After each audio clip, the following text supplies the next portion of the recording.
My name is Nansumba. I am in my first year at UFB and I play with women's soccer.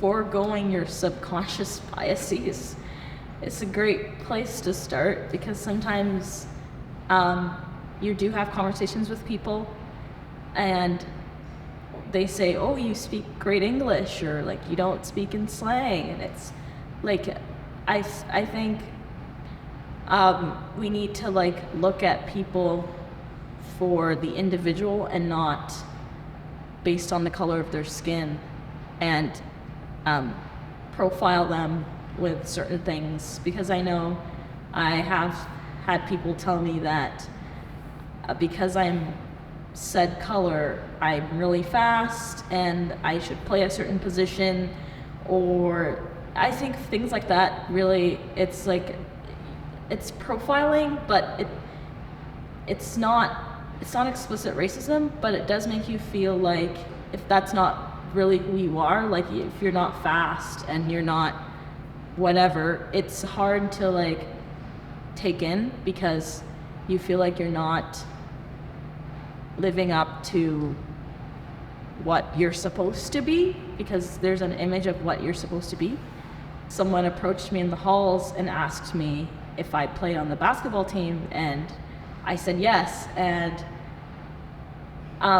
the way they did phrase the question was, are you the black girl that plays on the basketball team? So in that moment, I was kind of like questioning like whether or not that is my only identity, because the fact that she did phrase the question like that made me kind of like have to, it kind of got me through this whole identity crisis, because I was the only black girl on the team, and so just being identified like that made me feel really uncomfortable in the moment. And even though it was a comment, like a compliment, she was just saying that I was really good on the floor. It really made me uncomfortable, because even though she was complimenting me, it was like the way she phrased her compliment.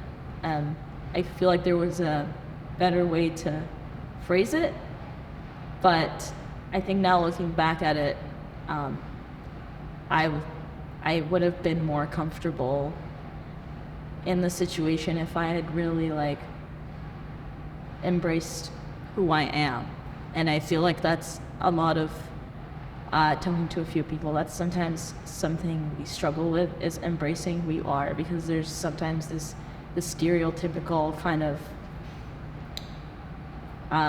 perception of who or what a black person should do, and what makes you black, or things like that. And sometimes it's hard for you to embrace that, especially if you're not in a community where you feel welcome. In spaces, sometimes I felt like I couldn't really say anything because I didn't feel like there was like room for me on the floor, kind of like to speak what I wanted to say. And so I feel like that's something I'm still like trying to get over. And definitely I feel like just in situations like that, you just have to like be comfortable.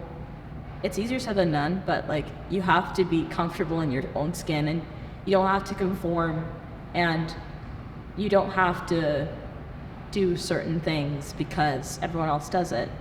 And you can take up space and you can say what you want to say, and you don't have to feel like silenced. If you are a person of color and you struggle with insecurities and your identity, I think my biggest tip for you is just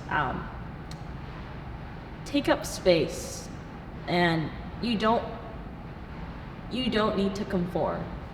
I think you just embrace who you are, and the people around you will appreciate you for that. And you don't have to minimize yourself or silence yourself. Just take up space. Like, do you. You don't have to do certain things or follow certain things or try to fit in. You just gotta be yourself and embrace who you are, and the right people around you will love you for that.